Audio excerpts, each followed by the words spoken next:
தேவன் இந்த நாளிலும் அவருடைய வார்த்தையை பகிர்ந்து கொள்ளும்படியாக கொடுத்த கிருபைக்காக நன்றி செலுத்துகிறேன். I thank God for the opportunity He has given me to share God's word with you today. தேவன் என்னோடு பேசி என்னை நிதானித்து பார்க்கும்படியாக என்னுடைய நிலைமையை அறிந்து கொள்ளும்படியாக என்னோடு பேசிய ஒரு சில காரியங்களை நான் ஷேர் பண்ண விரும்புகிறேன். I would like to share some things which the Lord has spoken to me and enabled me to search my heart and to judge myself.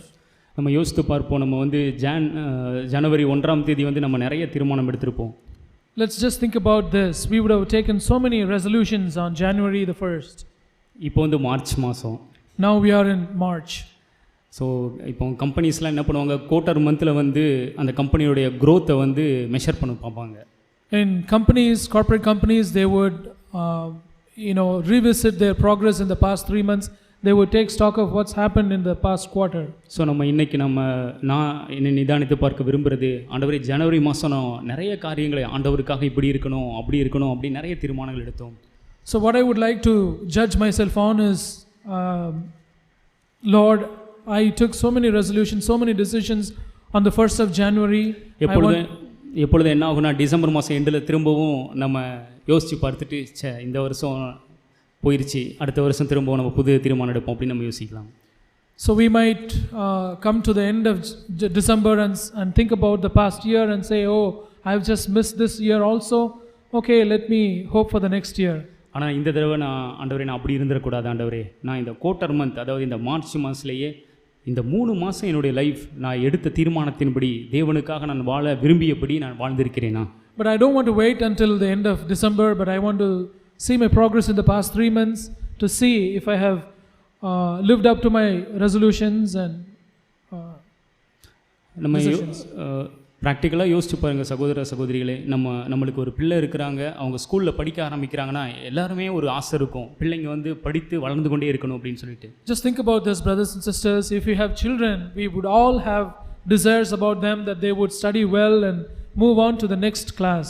Even college படிக்கிறவங்க, ஸ்கூல் படிக்கிற பிள்ளைங்களுக்கும் அவங்க என்னுடைய நான் படித்து இந்த மாதிரி ஆகணும், ஸோ அதை நோக்கி உங்களுடைய பிரயாணம் முன்னேறிக்கொண்டே இருக்கும். So even those of us who attend colleges, you would also have goals that you have to complete certain things and to move on in a certain direction in your life. நம்ம நேர்மையாக கேட்டு பார்த்தோம்னா அந்த 2 விஷயத்தையும், even பேரண்ட்ஸாக இருக்கட்டும் இல்லை ஸ்டூடெண்ட்ஸாக இருக்கட்டும், 2 பேரும் உண்மையாகவே நம்ம ஏதோ ஒரு பிரயாசத்தில் முன்னேறி கொண்டே இருப்போம். It's true for both the parents and for the students. Both of us would be having some goal and we would be marching towards that goal. Even வேலை செய்கிறவங்க கூட இந்த வருஷத்தை விட என்னுடைய பர்ஃபார்மன்ஸ் அதிகமாக இருக்கணும் அப்படின்னு சொல்லிட்டு அதை கோலாக வைத்து நம்ம முன்னேறி கொண்டே இருக்கிறோம். Even those of us who work in offices, we would have certain goal saying, in the next year I want to progress in my career. So நேர்மையாய் பூமிக்குரிய ஒரு விஷயத்திற்காக நம்ம ஒரு விஷயத்தை டார்கெட் பண்ணுறோம், அதை நோக்கி எப்படியாவது ஒரு ப்ரோக்ரஸ் நம்மளுடைய வாழ்க்கையில் இருந்து கொண்டே இருக்கிறது. So concerning the things of the world, earthly things, we have certain goals and we move towards that goal. ஆனால் நம்ம ஆவிக்குரிய விஷயத்தை அந்த அளவு சீரியஸாக எடுக்கிறது இல்லை. But we don't seem to be taking that serious of a concern of our spiritual life. ஆமாம், ஜனவரி மாதம் அநேக காரியங்கள் ஓகே, இந்த வருஷம் நான் தேவனுக்காக இப்படிலாம் இருக்கணும் நம்ம எடுத்திருப்போம். ஆனால் பிப்ரவரி மந்த் முடிய ஒருவேளை நம்ம படித்திருக்கலாம், அதுக்கப்புறம் அப்படியே அது டிகே ஆகி அப்படியே கம்மியாகிடுது. We may have taken some decisions and resolutions on the 1st of January, but we may hang on to that decisions even until the end of February, but then slowly that resolution dies down.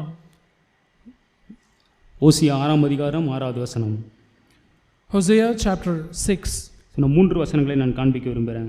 I would like to show you 3 verses. பலியை அல்ல இரக்கத்தையும் தகன பலியை பார்க்கிலும் தேவனை அறிகிற அறிவையும் விரும்புகிறேன். Hosea chapter 6 verse 6. For I delight in loyalty rather than sacrifice, and in the knowledge of God rather than burnt offerings. இந்த வார்த்தையை நீங்கள் ஞாபகத்தில் வச்சுக்கோங்க. ஆண்டவருடைய இருதயத்தில் இருக்கிற விருப்பம் அப்படின்னு பார்த்தோம்னா, என்னை அறிகிற அறிவை என் பிள்ளைகள் அறிந்து கொள்ள வேண்டும், அவங்க அறியணும் அப்படின்னு விரும்புகிறாரு. Just keep this verse in your mind, brothers and sisters. The delight or the desire that is in God's heart is that His children should know Him. புதிய உடன்படிக்கையில் அப்போஸ்தலனாகிய பவுலுடைய ஜெபத்திலையும் அதை நம்ம பார்க்க முடியும். In the New Testament, New Covenant, we can see the same thing in the prayer of the Apostle Paul. கொலோசியர் 1ஆம் அதிகாரம் தமிழில் 10வது வசனம். Colossians chapter 1 verse 9.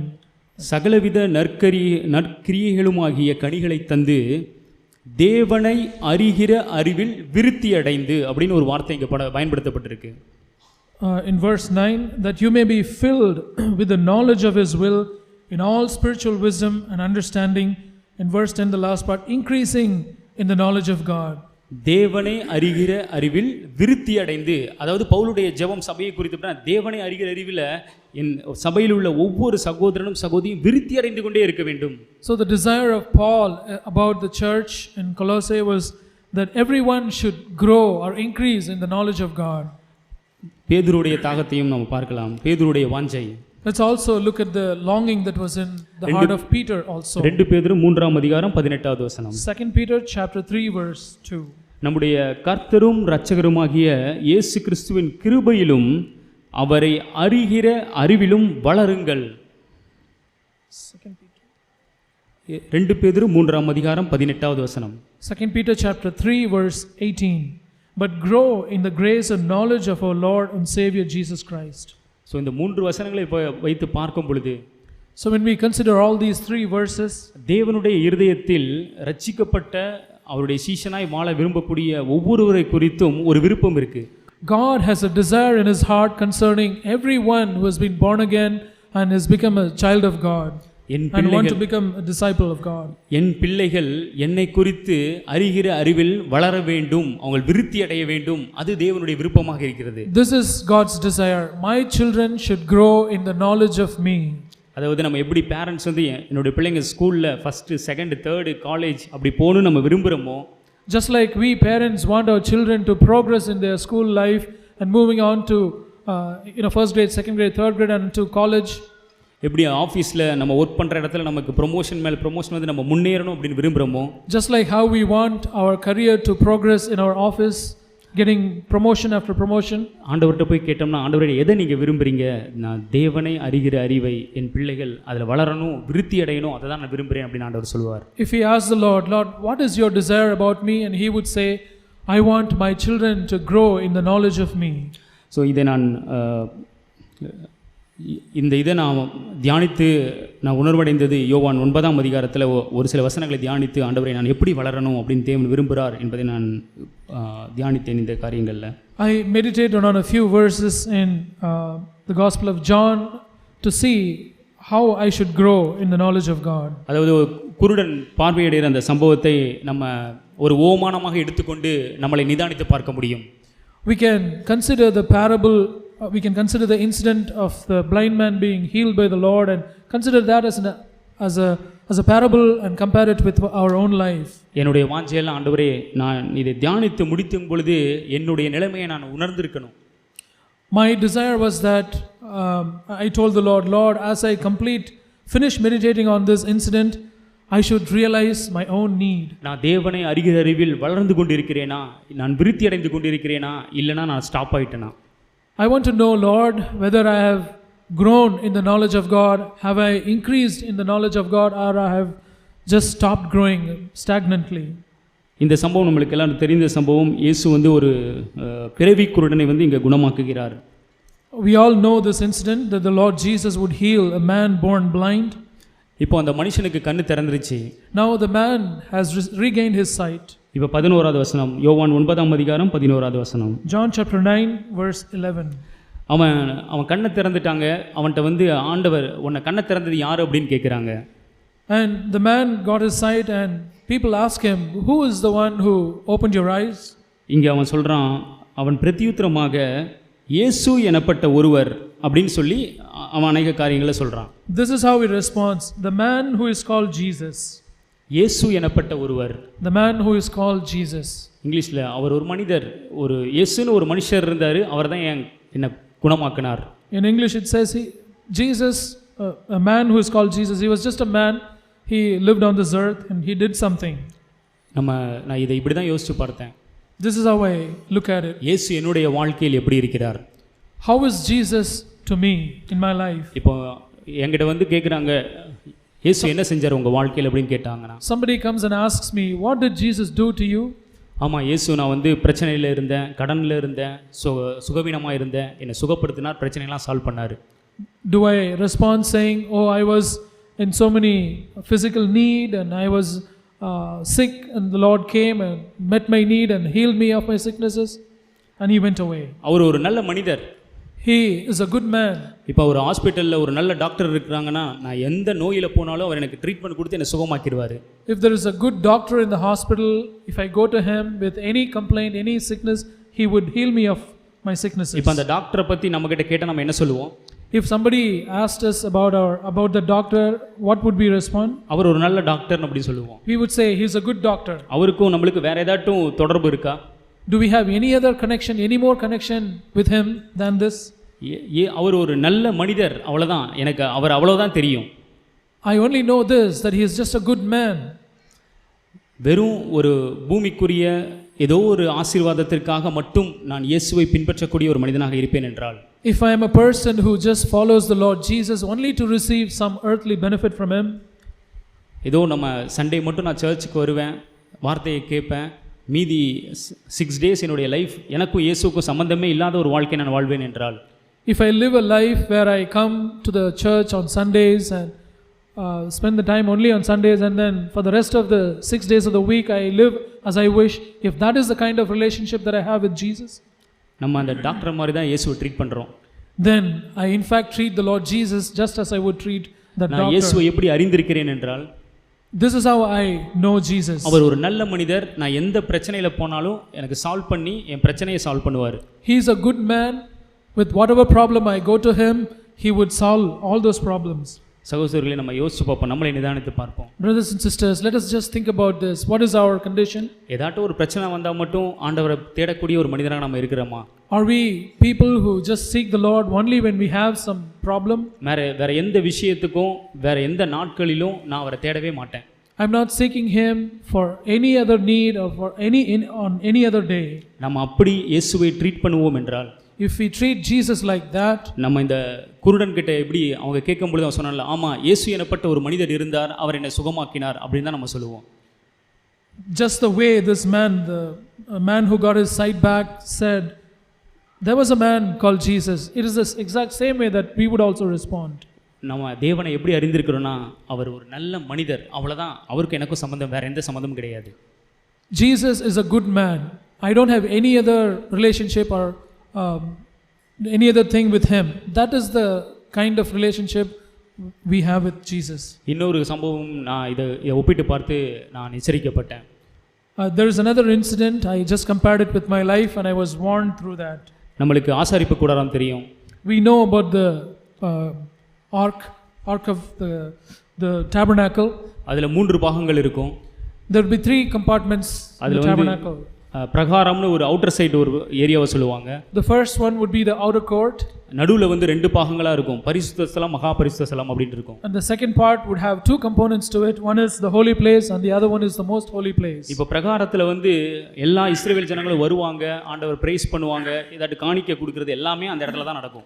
In the outer court, many people would come and offer sacrifices to him and do so many sacrificial ceremonial things there. So டெம்பிள்குள்ளே வருவாங்க, ஏதோ ஒன்று கொடுக்கணும்னு கொடுப்பாங்க, அதுக்கப்புறம் வீட்டில் போயிட்டு அவங்க இஷ்டப்படி வாழ்வாங்க. They would come to the outer court, they do certain things and then they go back to their home and do whatever they please. நம்ம அப்படி சண்டேக்கு வருவோம், ஆண்டவருடைய வார்த்தையை கேட்போம், அதுக்கு பிறகு ஆண்டவருக்கு எனக்கும் சம்மந்தமே கிடையாது, என்னுடைய இஷ்டப்படி தான் மீதி 6 நாட்களை நான் வாழ்வேன் அப்படி என்போம் என்றான். If our life is one where I just come to the church on Sunday and listen to his word and go back and do and live how I want to live the rest of the week, நான் எங்கே இருக்கிறேன்னா அந்த outer court, அந்த பிரகாரத்தில் தான் நான் சுற்றிக்கிட்டு இருக்கிறேன். then I am just loitering about in the outer court. தேவனுடைய அன்பை அவ்வளவாய் பெற்ற நான் இந்நேரத்துக்கு நான் மகா பரிசுத்த ஸ்தலத்தில் என்டர் ஆகி அவரோட ஃபெலோஷிப் வச்சிருக்கணும். If I have really understood and tasted the love of God, by this time I should have entered the holy place and the most holy place. ஆனா நான் என்ன பண்ணிக்கிட்டு இருக்கேன்னா, வெறும் பூமிக்குரிய ஏதோ ஒரு ஆசீர்வாதத்துக்காக மட்டும் இயேசுவை பின்தொடர்ந்து வரக்கூடிய ஒரு மனிதனாக இருக்கிறேன். But instead I am just a man following the Lord Jesus only for some earthly benefits. இந்த அளவு தான் எனக்கு தேவனை அறிகிற அறிவு இருக்கு. That is the level of my knowledge of God. நான் அதுக்கு பிறகு நான் அதுக்கு முன்னேறவே இல்லை. I don't progress beyond that point. அது எவ்வளோ துக்கமாக இருக்கும் தேவனுக்கு. What a sad state of things that is. நான் இவ்வளோ என்னுடைய பிள்ளைகளுக்காக ஜீவனையே கொடுத்தேன். The Lord says, I gave my whole life for them. ஆனால் என்னுடைய பிள்ளை, என்னுடைய மகன், என்னுடைய மகள் என்னை எப்படி ட்ரீட் பண்ணுறாங்கன்னா, ஏதோ கேட்டால் கொடுக்கக்கூடிய ஒரு நபராக என்னை ட்ரீட் பண்ணிக்கிட்டு இருக்காங்க. But my son, my daughter is treating me in a way that I'm a person who just meets some need of theirs. அவர் என்னோட வாழ்க்கையில் ஒரு நல்ல மனிதர், அவ்வளோதான். அதுக்கு அவருக்கு எனக்கு எந்த சம்மந்தமும் கிடையாது. He's just a man, he's just a good man. I don't have any more connection with him beyond that. ஒருவேளை நம்முடைய வாழ்க்கை இன்றைக்கு அப்படிதான் இருக்கும் என்றால், perhaps if our life is like that, இன்னைக்கு நம்ம மனம் திரும்புவோம் சகோதரர்களே. let us repent of it, brothers and sisters. ஆண்டவரே, நீங்கள் என் கூட ஃபெலோஷிப் பண்ணணும்னு விரும்புகிறீங்க, ஆனால் நான் உங்ககிட்ட இருந்து வெறும் ரிசீவ் பண்ண மட்டும் தான் விரும்புகிறேன். உங்கள் கூட ஃபெலோஷிப் பண்ண எனக்கு விருப்பம் இல்லை. Lord, you want to have fellowship with me, but I just want to receive something from you. I don't want to have fellowship with you. நம்ம இந்த ஸ்டேட்டில் இருக்கிறோம், நம்ம நிதானித்து பார்ப்பதுக்கு ஒரு சின்ன எக்ஸாம்பிள் சொல்கிறேன். Let me give you a small example to check where we are. நம்ம உண்மையிலேயாகவே இயேசு என்னுடைய வாழ்க்கையில் வெறும் ஒரு நல்ல மனிதராக தான் நான் பார்த்துக்கிட்டு இருக்கிறேன் அப்படின்னு சொன்னால் இந்த எக்ஸாம்பிளை வச்சு நம்ம ஈஸியாக கண்டுபிடிச்சிடலாம். We can easily identify that I am in a place where I treat Jesus as just a good man by looking at this example. நம்ம ஏதோ ஒரு பூமிக்குரிய ஒரு காரியத்திற்காக நீங்கள் ஆண்டவர்கிட்ட ப்ரேயர் பண்ணிக்கிட்டு இருக்கீங்க. You are praying to the Lord for some earthly need of yours. அந்த ப்ரேயருக்கு பதில் வரல, ஆண்டவர் அதை டிலே பண்ணிக்கிட்டே இருக்கிறாரு. And the Lord does not seem to answer your prayer and your request is being delayed. இப்போ இந்த டிலே இன்க்ரீஸ் ஆக நம்ம என்ன பண்ணுறோம்?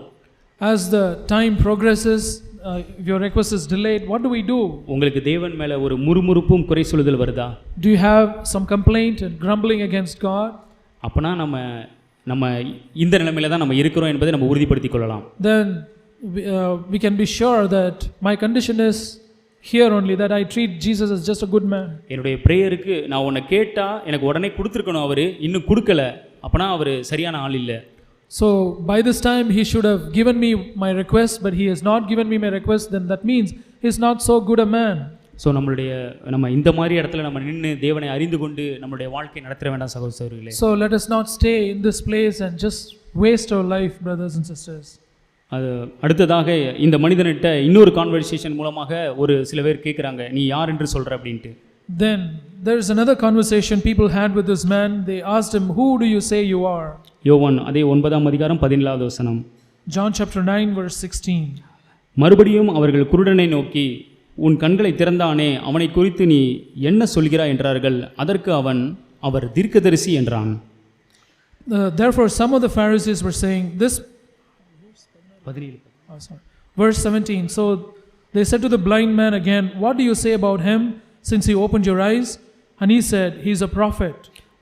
அவர் ஒரு இயேசு எனப்பட்ட ஒரு மனிதர் அப்படின்னு சொன்னா. Initially he said he was a man called Jesus. ஆனா இப்போ அவன் கொஞ்சம் தேவனை அறிகிற அறிவில் வளர்ந்து அவரை ஒரு தீர்க்கதரிசி அப்படின்னு சொல்ற இடத்துக்கு வந்துட்டான். But now he has grown in the knowledge of God and he come to a place where he could say he is a prophet. இங்கே தீர்க்கதரிசின்னு சொன்ன இடத்துல நான் இப்படி தான் எடுத்துக்கிட்டேன். அவர் ஒரு தேவ மனிதர் அப்படின்னு அவன் உணர்ந்துக்கிட்டான். So this means that he understood that Jesus was a man of God. அவர் ஒரு தேவ மனிதர். He was a man of God. அவர் ஒரு தேவ மனிதர், நான் அவருக்கு சரியான கணத்தை கொடுக்கணும், இல்லை அவருக்கு எதாட்ட நான் செய்யணும். He is a man of God. He deserves my honor. I should do something for him. இது எனக்கு ஒரு பெரிய எச்சரிப்பாக இருந்தது. This was a great warning for me. ஒரு இயேசுவை ஒரு காட்லி மேனா நான் பார்த்துக்கிட்டு இருக்கேனா? Am I looking at Jesus as a man of God? நம்ம காட்லி மேனா பார்க்குறோன்னா அதுக்கு என்ன அடையாளம்னா, what is the mark that I see Jesus as only a man of God? நம்ம நம்ம மதிக்கக்கூடிய அந்த நபருக்காக நம்ம அவர் சொல்கிற எல்லாத்தையுமே நம்ம செய்வோம். We would do all that man whom we respect asks us to do. உதாரணமாக நம்ம சபையில் அநேக பொறுப்புகளில் அநேக சகோதர சகோதரிகள் ஏதோ நிறைய காரியம் நாங்கள் பண்ணுறோம். As an example, there are so many brothers and sisters who are in responsibilities doing so many things. ஃபிசிக்கலாக எவ்வளவோ நம்ம காரியங்களை பண்ணிக்கொண்டே இருக்கிறோம். Physically we are doing so many things. முக்கியமாக நம்மளுடைய மூத்த சகோதரர்கள் அவங்கள நம்ம ஒரு தெய்வ மனிதர்கள் அப்படின்னு நம்ம அவங்கள கனம் பண்ணிக்கிறப்படியெல்லாம் அவங்க சொல்கிறதால நம்ம என்ன தான் நமக்கு ஃபிசிக்கலாக பெயின் இருந்தாலும் நம்ம அந்த ஒர்க்கை நம்ம பண்ணுறோம். Consider our elder brothers. We consider them to be men of God, because we have respect for them, we do whatever they ask us to do, even if it means some pains and sacrifices physically. ஒருவேளை jack brother ஏதோ ஒரு காரியத்தை இதை மாதிரி பண்ணுங்க அப்படின்னு சொன்னால் நம்ம உடனே எவ்வளோ வாட்டு பிரயாசப்பட்டு அதை பண்ணிடுவோம். If Brother Zach asks us to do something, whatever the cost, we would get it done. So நான் ஒரு தேவ மனிதன் அப்படின்னு சொல்லும் பொழுது அவரை நான் மதிக்கிறபடியால் அவர் சொல்லக்கூடிய எல்லா விஷயத்தையும் நான் வந்து ஃபிசிக்கலாக செய்கிறதுக்கு பிரயாசப்படுறேன். Because we consider certain people as men of God, even though we may suffer physically, we would want to do all that they ask us to do. அதாவது வெறும் ஊழியம் செய்வதே எனக்கு திருப்தியாக இருக்கும் என்றால், if we are content with performing ministry, எனக்கு தேவனுக்காக இதை செய்யணும் அதை செய்யணும் அப்படின்னு அதுதான் என்னுடைய வாழ்க்கையில் எனக்கு சந்தோஷத்தையும் மகிழ்ச்சியும் தரும் என்றால், if the thing that gives me happiness and contentment is only doing ministry to the Lord, தேவனோடு டைம் ஸ்பெண்ட் பண்ணுறதை விட, தேவனுடைய சமூகத்தில் அமர்வதை விட அவருக்காக ஊழியம் செய்வது எனக்கு அதிகமான சந்தோஷத்தையும் மகிழ்ச்சியும் கொடுக்கும் என்றால், instead of sitting at the feet of Jesus and spending time with him, I find my contentment and joy more in doing ministry to him.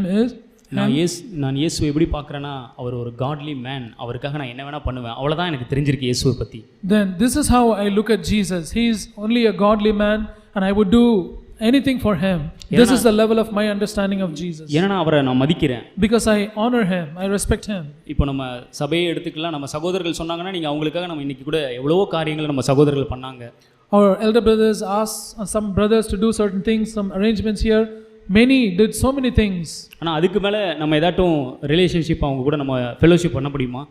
But do we have fellowship beyond that with them? ஏன்னா நான் respect பண்ணுறேன், அவங்க சொல்கிறத செய்கிறேன், அவ்வளோதான். அதுக்கு பிறகு அவங்களுக்கு எனக்கும் சம்மந்தம் கிடையாது. Because I respect them, I do all that they ask me to do, then I don't have any more connection with them. ஆனால் தேவன் அதை விரும்பவே இல்லை. ஆண்டவர் அதை விரும்பவே இல்லை. ஆண்டவர் அதை விரும்பல. But the Lord does not like that. எனக்கு ஏதோ நீங்கள் ஊழியம் செய்கிறதால நீங்கள் என்ன நிறைய நேசிக்கிறீங்க இல்லை அறிஞ்சிருக்கீங்க அப்படின்னு ஆண்டவர் திருப்தி ஆகிறது இல்லை. The Lord is not content with our doing ministry to him, doing so many things for him. அவர் நம்மோடு ஐக்கியப்படவே விரும்புகிறார். ஐக்கியப்படவே நம்மோடு விரும்புகிறார். If he wants to have fellowship with us, நம்ம அவருக்காக வெறும் ஊழியங்களை செய்துவிட்டு அவருடைய சமூகத்தில் அமராமல் நம்மளுடைய வாழ்க்கை இருக்கும் என்றால், if we only do ministry for him and we don't sit at his feet having fellowship with him, நான் தேவனை அறிகிற பிரகாரமாக நான் இன்னும் அறியவில்லை. then I have not known the Lord in a manner I should know him. நான் அவரை எப்படி பார்க்குறேன்னா, அவர் ஒரு நல்ல ஒரு தேவ மனிதர், அவ்வளோதான். எனக்கு நான் சொல்கிறதில்ல வாயை திறந்து, ஆனால் என்னுடைய வாழ்க்கை அதை தான் காண்பிக்கிறது. Even though we may not say it openly with our mouth, but the true condition is that I know Jesus as only a man of God. I honor him. I do what he asks me to do. So நான் நிதானித்து பார்க்க விரும்புகிறது, ஆண்டவரே உம்மோடு எனக்கு time spend பண்ணுறதை விட உம்முடைய ஊழியம் எனக்கு சந்தோஷத்தை கொடுக்கும் என்றால், ஆண்டவரே நான் உம்மை அறிகிற பிரகாரமாக அறியல. ஆண்டவரே, this is how I looked into me, and Lord, if doing ministry for you gives me more joy and contentment than sitting at your feet, then I have not known you as I ought to have known you. ஊழியங்கள் தேவைதான், ministry is important, ஆனால் அது எங்கேருந்து வரணும்னா அவருடைய ஐக்கியத்திலிருந்து, அவரோட fellowship பண்ணுறதுலேருந்து அது வெளியே வரணும். but that ministry should come forth from my knowing him, my having fellowship with him. அப்படி இல்லை என்றால் நான் தேவனை அறிகிற பிரகாரமாக அறியவில்லை. If not, I have not known the Lord as I should know him. இப்போ நான் சொன்ன மாதிரி அந்த இப்போ பரிசுத்த ஸ்தலம், மகா பரிசுத்தலம், அந்த ரெண்டு காரியங்கள் இருக்கும் பழைய ஏற்பாட்டில். Like I said, in the tabernacle there will be two inner compartments. One is the holy place and the other one is the most holy place. அந்த பரிசுத்த ஸ்தலத்தில் என்ன நடக்கும்னா, நிறைய priests இருப்பாங்க, நிறைய ஆக்டிவிட்டீஸ் தான் பண்ணிக்கிட்டு இருப்பாங்க. In the holy place there will be many priests there. There will be many priestly activities going on in that place. So நம்ம நிதானித்து பார்ப்போம், நான் இன்னும் பரிசுத்த ஸ்தலத்தில் தான் நின்றுட்டு இருக்கேனா? Let us judge ourselves, think about ourselves. Am I still continuing in the holy place? Outer கோர்ட்டில் இருந்தவங்க ரொம்ப மோசமான நிலைமையில் நம்ம இருக்கிறோம். ஆண்டவரே, அது நாங்கள் இருக்கக்கூடாது அப்படின்னு நம்ம நிதானிக்கணும். Those of us who are in the outer court, we judge ourselves and say, Lord, I should not remain here. ஆண்டவரே, நான் உள்ளே வரணும். ஆண்டவரே, மகா பரிசுத்தலத்துக்குள் நான் என்டர் ஆகணும் அப்படின்னு நம்ம வாஞ்சிக்கணும். And we desire that we should enter into the most holy place. பரிசுத்தலத்தில் இருக்கிறதால நான் தான் உள்ளே வந்துட்டேன், இவ்வளோ ஆக்டிவிட்டீஸ் பண்ணுறேன் அப்படின்னு நம்ம திருப்தியாக இருந்துடக்கூடாது. But because we have come into the holy place and do many activities there, we should not be content saying, oh, it's enough for me. இது கிடையாது என்னோட இடம், நான் தேவனோடு இருக்க வேண்டிய இடம் அந்த மகா பரிசுத்த ஸ்தலம். This is not the place where I should stay put, but the place I should be is the most holy place, being in fellowship with God. அடுத்து அந்த மனிதன் யோவான் 9ஆம் அதிகாரத்தில் திரும்ப அவன் கடைசியாக தேவனை இயேசுவை எப்படி பார்க்குறான்னு நம்ம இங்கே போடப்பட்டிருக்கு. In John chapter 9 it is mentioned about how that man saw Jesus finally. 9ஆம் அதிகாரம் வசனங்கள் 35, 36, 37 நான் வாசிக்கிறேன். We read verses 36, 37 and 38 in John chapter 9. அவனை அவர்கள் புறம்பே தள்ளிவிட்டதை இயேசு கேள்விப்பட்டு அவனை கண்டபொழுது, நீ தேவனுடைய குமாரனிடத்தில் விசுவாசமாய் இருக்கிறாயா என்றார். அதற்கு அவன், ஆண்டவரே, அவரிடத்தில் நான் விசுவாசமாய் இருக்கும்படிக்கு அவர் யார் என்றான். இயேசு அவனை நோக்கி, நீ அவரை கண்டிருக்கிறாய், உன்னுடனே பேசுகிற அவர்தான் என்றார். உடனே அவன், ஆண்டவரே, விசுவாசிக்கிறேன் என்று சொல்லி அவரை பணிந்து கொண்டான். Jesus heard that they had put him out, and finding him he said, do you believe in the Son of Man? He answered, who is he, Lord, that I may believe in him? Jesus said to him, you have both seen him, and he is the one who is talking with you. And he said, Lord, I believe, and he worshipped him. ஆங்கிலத்தில் worship him அப்படின்னு போடப்பட்டிருக்கு. In English it says he worshipped him. நம்ம தமிழில் பணிந்து கொண்டான், அதாவது அவரை ஆராதித்தான் அப்படின்னு எடுத்துக்கொள்ளலாம். In Tamil we can say he bowed down to him, he worshipped him. உண்மையாகவே அவன் ஸ்டார்டிங்கில் அப்படி தான் அவர் ஒரு மனிதர் அப்படின்னு பார்த்தான். Initially he just saw Jesus as just a good man. அடுத்தது கொஞ்சம் அவரோட தீர்க்கதரிசி ஒரு தேவ மனிதர் அப்படின்னு analyse பண்ணிக்கிட்டான். Then moving on he analyzed a little bit and understood that he is a prophet of God, a man of God. ஆனால் இப்போ வளர்ந்து எங்கே வந்துட்டானா அவன், நீ தேவகுமாரன் அப்படின்னு சொல்லிட்டு அவரை ஆராதிக்கக்கூடிய இடத்துக்கு வந்துட்டான். But now he has grown in the knowledge of God and has come to a place where he says he is the Son of God, and he came to a place where he worshipped him. So தேவன் அதை தான் விரும்புகிறார். So that's what God wants. தேவனை அறிகிற அறிவே விரும்புகிறேன் அப்படின்னு யோசி 6:6 நம்ம பார்த்தோம். In Hosea chapter 6:6 we saw that we should grow in the knowledge of God. So தேவன் நம்ம ஒவ்வொருவரையும் என் பிள்ளைகள் என் கூட ஐக்கியப்பட்டு என்னை ஆராதிக்க வேண்டும் அப்படின்னு விரும்புகிறார். God wants every one of his children to come to him, to spend time with him, fellowship with him, and to know him.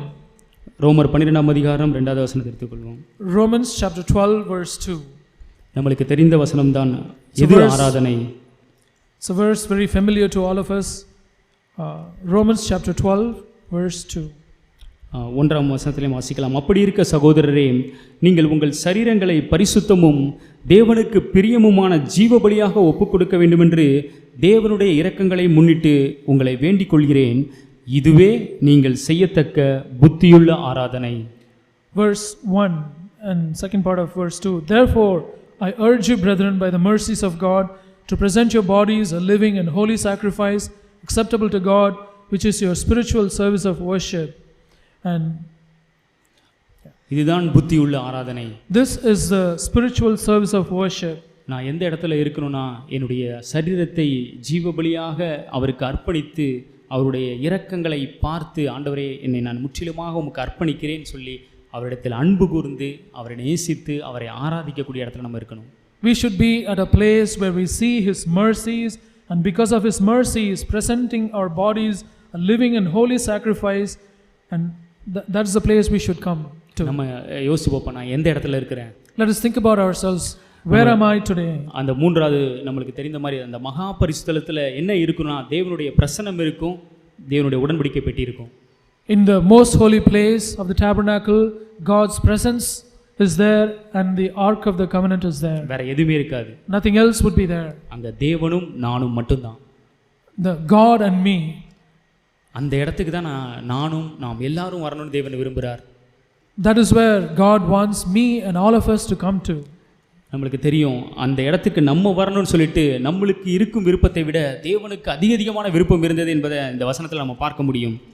We can see in this verse that God has more desire that I should come to him than I desire to come to him. அதாவது அந்த ஆசரிப்பு கூடாரத்தை மனதில் வச்சு பாருங்க. ஆசரிப்பு கூடாரத்தை மனதில் வைத்து பாருங்க. Let us just think about the tabernacle. Outer நம்ம ஒருவேளை அந்த பிரகாரத்தில் நின்றுக்கிட்டு இருக்கீங்க. Maybe we are standing at the outer court. ஒருவேளை நீங்கள் பரிசுத்தலத்தில் நின்றுக்கிட்டு இருக்கலாம். Or maybe you are standing in the holy place. பழைய உடன்படிக்கையின்படி அந்த பரிசுத்தலத்துக்கு முன்னாடி ஒரு பெரிய திரை இருக்கும், நீங்கள் என்ட்ராக முடியாது அவ்வளோ சீக்கிரத்தில் மகா பரிசுத்தலத்துக்குள்ள. As in the old covenant, there would be a thick veil in front of the holy place. You could not enter into the most holy place. அது அவ்வளோ சீரியஸான ஒரு விஷயம் அது. That's such a serious thing. மகா பிரதான ஆசாரியன் மட்டும்தான் வருடத்திற்கு ஒரு முறையே மிகுந்த பயத்தோடு அந்த இடத்துக்குள்ள என்ட்ராகுவாங்க. Only the chief priest can enter only once in a year with so much reverence and fear of God. So அவ்வளவாய் தேவனுக்கும் மனிதனுக்கும் நடுவுல அவ்வளோ பெரிய ஒரு கேப் இருந்துச்சு. So there was so much of a gap between God and man in those days. அவன் மனிதன் ஒரு பிரகாரத்தில் இருக்கிற ஒரு மனுஷன் வந்து நான் தேவனோட ஐக்கியப்படணும்னு நினைச்சா கூட அவனால ஒருவேளை பரிசுத்தலத்துக்குள்ள போகலாம், அதுக்கு மேலே அவனால போக முடியாது. If there was a man standing in the outer court and he wanted to go into the most holy place to have fellowship, he could only reach as far as the holy place and not into the most holy place. அவன் என்னதான் பிரயாசப்பட்டாலும் அவனால என்ட்ராக முடியாது. Whatever effort that he puts in, he will not be able to do that. ஏன்னா அந்த திரை அவ்வளவு திக்கா இருக்கும், ஆண்டவர் பிரமாணத்தின்படி யாருமே அதுக்குள்ள என்ட்ராக முடியாது. Because the veil was so thick, and according to the law of God, no one would be able to enter the most holy place. ஆனா ஆச்சரியமான விஷயம் என்னவென்றால், But the wonderful thing is, ஆண்டவராகிய இயேசு கிறிஸ்துவின் மூலமாக through the Lord Jesus Christ, ஆண்டவர் என்னுடைய மகன் என்னுடைய மகள் என்னோடு ஐக்கியப்படும்படியாக நான் வழியை திறக்கேன் அப்படின்னு சொன்னார். the Lord inaugurated a way for his child, his son, daughter to come and have fellowship with God. அவன் விரும்பினாலும் அவனால வர முடியாது. My son or daughter will not be able to come to my presence even if they desire. நம்ம விரும்புறதே கிடையாது. The first of all, they don't even desire to do that. ஆனா ஆண்டவருடைய இருதயத்தில் என்ன விருப்பம்னா, என் மகள் என்னோட ஐக்கியப்படணும், ஸோ நான் ஒரு பாதையை உருவாக்க போறேன். But the desire in the heart of God is that his daughter, son should enter and have fellowship with him. So he is going to inaugurate a way into the most holy place. எபிரேயர் 10ஆம் அதிகாரம் Hebrews chapter 10 19வது வசனம், verse 19. இந்த வசனத்தை, ஆகையால் சகோதரரே, நாம் பரிசுத்த ஸ்தலத்தில் பிரவேசிப்பதற்கு இயேசுவானவர் தமது மாமிசமாகிய திரையின் வழியாய் புதிதும் ஜீவனுமான மார்க்கத்தை நமக்கு உண்டு பண்ணினபடியால். Verses 19 and 10 of Hebrews 19:20. Therefore, brethren, since we have confidence to enter the holy place by the blood of Jesus, by a new and living way which he inaugurated for us through the veil that is his flesh. இங்கே இந்த வார்த்தையை கொஞ்சம் நீங்கள் நிதானித்து வாசிப்பீர்கள் என்றால் இதில் ஒரு காரியம் புலப்படும். If you read this verse slowly and carefully, we can know a particular thing. பழைய ஏற்பாடில் பரிசுத்த ஸ்தலம் மகா பரிசுத்தலம் அப்படின்னு 2 பார்ட் இருந்துச்சு. In the old covenant days, there were 2 parts, holy place and the most holy place. ஆனால் இங்கே ஆண்டவர் எழுதும் பொழுது எப்படி எழுதுறாரு பாருங்க, வெறும் நாம் பரிசுத்த ஸ்தலத்தில் பிரவேசிப்பதற்கு அப்படின்னு சொல்றாரு. And here he says entering the holy place. ஏன்னா அந்த நடுவில் இருந்த ஸ்கிரீன் ஆண்டவர் எடுத்துட்டார்.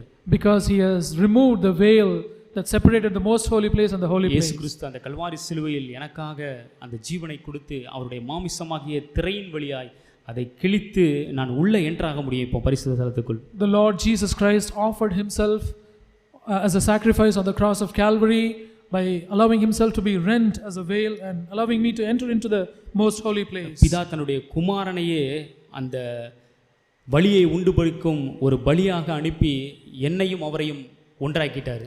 The Father sent forth his own Son as a sacrifice so that I may enter into his most holy place. இப்போ அந்த ஸ்கிரீனே இல்ல. There is no veil there now. எப்போ இல்லனா, இந்த புதிய உடன்படிக்கையில் வாழக்கூடிய நமக்கு இப்போ ஸ்கிரீனே இல்ல. ஆக்சுவலா for all of us who live in the new covenant, there's no veil. நம்ம டைரக்டா ஆண்டவர்கிட்ட போயிட்டு அவருடைய பிரசன்னத்துல அனுபவித்து அவரோட ஐக்கியப்பட முடியும். We could directly enter into his presence and enjoy his presence, fellowship with him. இந்த வழியை உண்டாக்கினது யார்? Who inaugurated this way? என்னுடைய விருப்பத்தினால் நான் ஏதோ வழியை உண்டாக்க போல. It is not that I opened this way because of my own desire. யோசிப்போம் சகோதரர்களே, தேவன் எவ்வளவாய் நாம் ஒவ்வொருவரோடும் ஐக்கியப்பட வேண்டும் என்று விரும்பி அவ்வளவு பெரிய விலைக்கரத்தை செலுத்தினார். Just think about this, brothers and sisters. How much has the Lord desired that you and I should have fellowship with him, going through that veil? என்னுடைய பிள்ளைகள் என் கூட ஐக்கியப்பட்டு என்னை ஆராதிக்கக்கூடியவர்களாக மாற வேண்டும் என்று அவர் தன்னுடைய குமாரனையே கொடுக்க அவ்வளவு துணிந்தார். The Lord dared to give his own son so that you and I, his children, would go into his presence and have fellowship with him. இப்போ கேள்வி என்னன்னா, அவ்வளோ ஆண்டவர் உங்களோடும் என்னோடும் ஐக்கியப்படுவதற்கு நம்மளை வேல்யூ பண்ணி நம்மளோட ஐக்கியப்பட விரும்புகிறார். The question now is, now that the Lord the Father wants us to have fellowship with Him, and No. because of that, He offered His own Son. ஆனால் நம்ம இன்னைக்கு நிதானித்து பார்ப்போம், ஆண்டவரே எனக்கு அந்த விருப்பம் கொஞ்சமாட்டும் இருக்கா? Let's judge ourselves today. Do I have a little bit of that desire today? இல்லை வெறும் அந்த அவுட்டர் கோர்ட்டில் அந்த பிரகாரத்தில் நின்றுக்கிட்டு ஆண்டவர் எனக்கு ஏதாட்டும் கொடுப்பாரு, அவருக்கு தேங்க் பண்ணுறோம், திரும்ப அவருக்கும் எனக்கும் சம்மந்தம் இல்லை அப்படின்னு வாழக்கூடிய ஒரு வாழ்க்கையிலே நமக்கு போதுமாக இருக்குமா? Are we contented with the fact that we come to the outer court and I ask God for something, He meets my need and I thank Him for it and I go away? Is that the life that we are contented with? இல்லை கொஞ்சம் முன்னேறி ஆண்டவருக்காக நான் இதை பண்ணுவேன் அதை பண்ணுவேன் அவ்வளோதான், அதுக்கு மேலே அவருக்கும் எனக்கு எந்த சம்மதமும் கிடையாது, அவரோட ஐக்கியப்படுறதெல்லாம் எனக்கு விருப்பம் இல்லை, அந்த மாதிரி ஒரு நிலைமையில் நம்ம இருப்போமா? Or am I in a place where I just move on from there, outer court, and to do some activity for Him in the holy place, and beyond that I don't have any connection with God? Is that the place where I am now? இல்லவே இல்லை. இப்போ திரை கிடையாது, அப்போ நான் worship பண்ணுறவங்க எல்லாருமே ஆண்டவருக்கு மினிஸ்ட்ரி பண்ண முடியும். No, that should not be our condition. Because there is no veil between the holy and the most holy place, all of us who worship God can go into His presence and have fellowship with Him. தேவனை ஆராதிப்பவர்கள் செய்யக்கூடிய ஊழியங்கள் தான் தேவனுக்கு பிரியமாக இருக்கும். Those who worship Him, and the ministry they do will be pleasing to God. உங்களுடைய ஆராதனையிலிருந்து வரக்கூடிய ஊழியங்களே தேவனை பிரியப்படுத்தக்கூடியதாக இருக்கும். Only the ministry that comes from worshiping God will be pleasing to Him. நான் அதை தான் வாஞ்சிக்கிறேன், ஆண்டவரே நான் அந்த இடத்துக்கு வரணும் ஆண்டவரே. That's what I desire about my life and say to the Lord, Lord, I want to come to that place. ஆண்டவரே நான் வெறும் நன்மையை ரிசீவ் பண்ணக்கூடிய ஒரு மனிதனாய் உங்களை ஒரு குட் மேனாக மட்டும் நான் பாத்திர வேண்டாம், நன்மைகளை ரிசீவ் பண்ணக்கூடிய ஒரு நல்ல மனிதர் என்று மட்டும் நான் உங்களை பாத்திர வேண்டாம். Lord, I don't want to see you as a mere good man from whom I can receive good things. இல்ல நீங்க ஒரு தேவ மனிதர்னு சொல்லிட்டு உங்களை மதித்து வெறும் ஊழியங்களை செய்யக்கூடிய ஒரு மனிதனா மட்டும் நான் நின்ற வேண்டாம் ஆண்டவரே. Nor do I want myself to be in a place where I just honor you and do all that you do because I consider you as just a godly man. ஆண்டவரே நீங்க எவ்வளவாய் விரும்புறீங்க ஆண்டவரே, என்னோடு ஐக்கியப்பட்டு நான் உங்களை ஆராதிக்கணும்னு விரும்புறீங்கல்ல, நான் அந்த இடத்துக்கு வந்து உங்களுக்கு நான் மினிஸ்ட்ரி பண்ணட்டும். Lord, how much do you want me to come and have fellowship with you? Lord, I really want to come to that place of worshiping and fellowshipping with you. அப்படிதான், அதனால தான் பவுலும் பேதுருவும் சொல்றாங்க, தேவனை அறிகிற அறிவில் நான் விருத்தி அடையணும் நம்ம எல்லாரும்.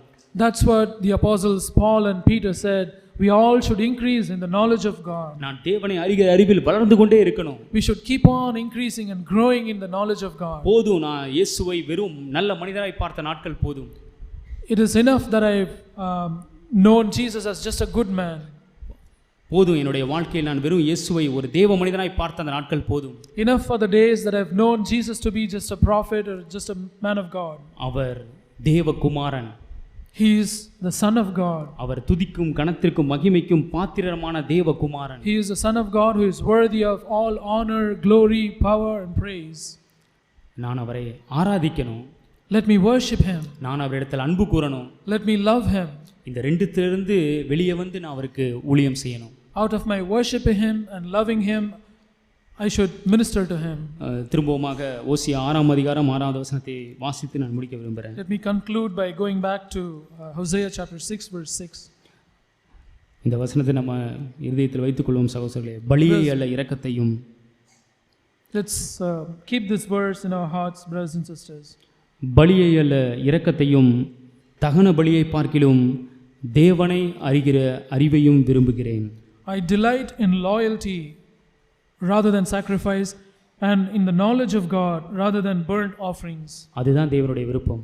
That is God's desire. என் பிள்ளைகள் என்னை அதிகமாக அறிந்து கொள்ளணும். My children should know me more and more. எல்லாரும் அந்த மகா பரிசுத்தலத்தில் வந்து என்னை ஆராதிக்கிறவர்களாக மாறணும்.